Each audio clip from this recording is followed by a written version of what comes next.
SR group एक ऐसा नाम जो कभी इंडियन बिजनेस के हर सेक्टर में छाया हुआ था। एनर्जी से लेकर ऑयल, पावर से लेकर पोर्ट और टेलीकॉम से लेकर स्टील तक हर जगह इस ग्रुप का दबदबा था। अगर आज के बड़े बिजनेस टाइकून की लिस्ट बनाई जाए तो टाटा, बिरला, अंबानी जैसे नाम पहले आते हैं, लेकिन एक जमाना था जब एसआर ग्रुप इन सभी को एक कड़ी टक्कर दे रहा था और सबका बाप बना बैठा था। लेकिन एक छोटी सी गलती, एक बड़ा रिस्क जिसने इस अमीर बिजनेस एम्पायर को धराशायी कर दिया। 2 लाख करोड़ से ज्यादा का कर्जा, 2G स्कैम और नाम के साथ जुड़ी विवादों की एक लंबी लिस्ट जिसके बारे में सुनकर आप दंग रह जाएंगे। लेकिन एसआर ग्रुप की कहानी सिर्फ पतन की नहीं बल्कि एक जबरदस्त वापसी की भी कहानी है। चलिए इस वीडियो में जानते हैं कि शशिकांत और रवि रोया की जिंदगी की पूरी दास्तां, उनका उभार, पतन और फिर द वर्ल्ड क्लास कमबैक। इस कहानी की शुरुआत होती है 1943 में जब शशिकांत रोया का जन्म हुआ। कुछ साल बाद उनके छोटे भाई रवि रोया भी इस दुनिया में आ गए। उनके पिता का साधारण लेकिन दृढ़ निश्चयी एक बिजनेस था जो ट्रांसपोर्ट और शिपिंग का छोटा सा व्यवसाय चलाता था। शशिकांत और रवि ने बचपन से ही पिता के बिजनेस में हाथ बटाना शुरू कर दिया था। विदेश जाकर पढ़ाई करने का मौका छोड़कर उन्होंने परिवार के बिजनेस को आगे बढ़ाने का फैसला किया। 1969 में पिता के निधन के बाद दोनों भाइयों ने परिवार का बिजनेस छोड़कर अपना खुद का रास्ता चुना और इसी बीच 1970 में उन्होंने एसआर कंस्ट्रक्शन एंड इंजीनियरिंग की स्थापना की और उनका सबसे पहला प्रोजेक्ट मद्रास पोर्ट का आउटब्रेक वाटर कंस्ट्रक्शन, जिसने यहाँ पर एसआर ग्रुप की नींव रखी। पहले उनका फोकस इंफ्रास्ट्रक्चर और इंजीनियरिंग प्रोजेक्ट पर था, ब्रिज, डैम, पावर फैसिलिटीज, जो कि बहुत भारी भरकम पूंजी और विशेषज्ञता मांगा करते थे। 1980 के दशक में जब सरकार ने प्राइवेट सेक्टर को तेल ड्रिलिंग के लिए बड़े कॉन्ट्रैक्ट देने शुरू किए तो एसआर ग्रुप ने इस मौके को बहुत अच्छी तरीके से भुनाया। तेल और गैस ड्रिलिंग क्षेत्र में एसआर ग्रुप ने तेजी से अपनी स्थिति को मजबूत कर ली। रिग ऑपरेशन, मेंटेनेंस और सुरक्षित ड्रिलिंग के काम में वो लोग भारत की सबसे बड़ी प्राइवेट लिमिटेड कंपनी बन गई। 1994 में गुजरात के जामनगर में एक बहुत बड़ी रिफाइनरी शुरू की गई जो उनके एनर्जी बिजनेस के मिल का पत्थर साबित होने वाला था। हालांकि 1998 में आए साइक्लोन ने इस साइट को बहुत ही ज्यादा नुकसान पहुंचाया, लेकिन उस वक्त तक एसआर ग्रुप ने पोर्ट्स, पावर, स्टील और शिपिंग जैसे कई सेक्टर में अपने बिजनेस को फैला लिया था। 1955 में मोबाइल सेवा प्राइवेट हुई तो एसआर ने स्विस कंपनी स्विस पीटीटी के साथ जॉइंट वेंचर शुरू किए और दिल्ली में जीएसएम ऑपरेशन को लॉन्च किया। 1999 में स्विस पीटीटी ने भारत छोड़ दिया, जिसके बाद हचिसन के साथ मिलकर जीएसएम नेटवर्क का विस्तार किया। 2006 में वोडाफोन ने हचिसन के 67% हिस्से खरीद लिए। इसके साथ एसआर ने मोबाइल रिटेल सेक्टर में भी पैर जमाए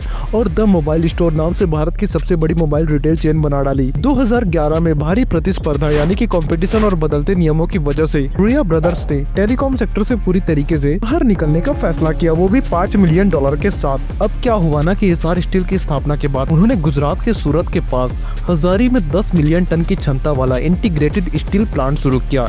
यह एक नया माइलस्टोन था। पहली बार कोई प्राइवेट इंडियन कंपनी इतनी बड़ी क्षमता का स्टील प्लांट बना रही थी। एसआर स्टील टाटा और जिंदल जैसे दिग्गजों को टक्कर देने के लिए तैयार थी, लेकिन ये विस्तार भारी कर्ज लेकर किया गया था। 2800 करोड़ का कर्जा आ चुका था, जो कि 2015 में बढ़कर 49,000 करोड़ का हो गया था। Non availability of natural gas और पर्यावरणीय अनुमोदन में देरी ने एक्सपेंसेस प्रोजेक्ट को गंभीर रूप से प्रभावित कर दिया। कमोडिटी के दामों में गिरावट के कारण कंपनी लिक्विडिटी संकट में फंस गई। एसआर के लेंडर्स आईसीआईसीआई, एसबीआई और अन्य कर्ज को इक्विटी में कन्वर्ट करने की सोच रहे, लेकिन रोया ब्रदर्स ने कंपनी बेचने का फैसला किया। 2 प्रमुख खरीदार सामने आए इसके बाद और वो नाम थे आर्सेलर मित्तल और वेदांता ग्रुप, लेकिन दोनों को सुप्रीम कोर्ट से कर्ज चुकाने के आदेश के कारण कंपनी खरीदने की मंजूरी नहीं मिल पाई। आर्सेलर मित्तल ने 7,500 करोड़ का कर्जा चुकाया और 2019 में सुप्रीम कोर्ट की मंजूरी से एसआर स्टील्स का अधिग्रहण किया। अब एसआर स्टील आर्सेलर मित्तल और निप्पॉन स्टील के संयुक्त उद्यम के रूप में काम कर रहा है। एसआर पावर भी 5000 मेगावाट से अधिक उत्पादन क्षमता के साथ भारत के प्रमुख पावर प्रोड्यूसर थे, लेकिन यहाँ एक बहुत बड़ी गलती हुई ना। फ्यूल लिंकेज या फिर पावर परचेस एग्रीमेंट पीपीए के मल्टीपल थर्मल प्रोजेक्ट शुरू कर दिए गए। लंबी अवधि के लिए पावर बेचने की गारंटी न होने के कारण प्रोजेक्ट का रिटर्न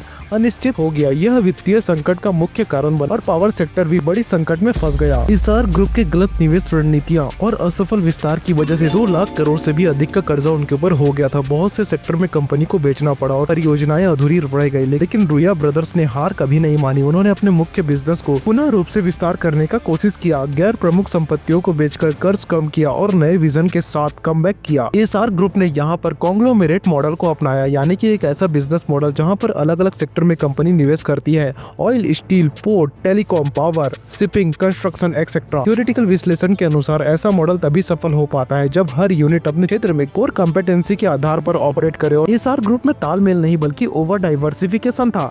एक यूनिट में अगर घाटा होता तो उसका असर पूरी यूनिट पर पड़ता, यानी कि रिस्क मिटिगेशन के बजाय रिस्क कंसंट्रेशन हो गया। इसका नतीजा ये होता है कि जब स्टील या फिर टेलीकॉम सेक्टर में दिक्कतें आती है तो पूरा साम्राज्य डगमगाने लगता है। एसआर ग्रुप ने अपने कई सारे प्रोजेक्ट को फाइनेंस करने के लिए special purpose vehicle SPVs, inter company loan और क्रॉस गारंटी का इस्तेमाल किया। यह एक तरीके की फाइनेंशियल इंजीनियरिंग थी जहां पर एक कर्ज को एक कंपनी से दूसरी तक ट्रांसफर कर दिया जाता है ताकि बैलेंस शीट बेहतर दिखे। 2008 के बाद जब ग्लोबल फाइनेंशियल क्राइसिस आया और लेंडर्स ने इन कर्जों की असल स्थिति समझी, क्रॉस डिफॉल्ट क्लॉज ट्रिगर हो गए। एसआर के क्रेडिट रेटिंग गिर गई, कोई भी नया कर्जा मिलना मुश्किल हो गया था एकदम से। और जब एसआर ने बैंकों से लिए 2 लाख करोड़ से भी अधिक का कर्ज नहीं चुकाया तो कई सारे आलोचकों ने यहाँ पर इसको स्ट्रेटेजिक डिफॉल्ट कहा, यानी कि पैसा होते हुए भी जानबूझकर कर्ज को ना चुकाना। लेकिन एसआर ने दावा किया कि उन्होंने बिजनेस लॉस की वजह से डिफॉल्ट किया, ना कि धोखे से। बैंकों ने उनके खिलाफ NCLT यानी कि नेशनल कंपनी लॉ ट्रिब्यूनल में केस किया। थ्योरी में ये एक क्लासिक केस बन गया मोरल हैजार्ड बनाम जेन्युइन डिस्ट्रेस का। आपको ये भी बता दूं कि एसआर ने न सिर्फ भारत में बल्कि अफ्रीका, अमेरिका और यूरोप में भी विस्तार किया। जैसे कि फॉर एग्जाम्पल केनिया में ऑयल रिफाइनरीज,